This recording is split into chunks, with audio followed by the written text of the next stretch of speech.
Okay, so let's unbox the Russell and Hobbs mill.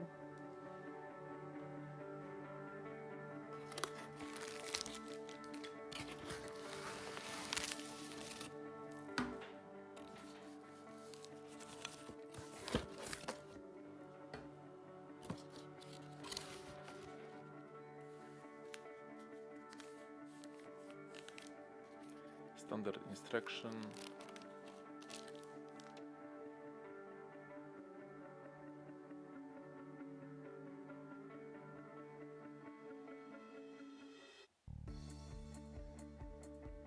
Okay, first unlock the top lid turning right.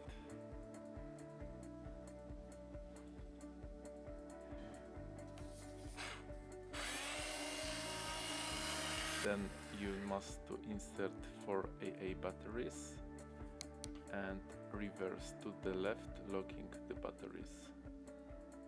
The same for bottom side of mill, so open it, insert grains and set the level of crush to the plus sign. The mill has nice light feature and bottom caps for secure leftovers after crushing. So thank you for watching, thumb up, subscribe and comment.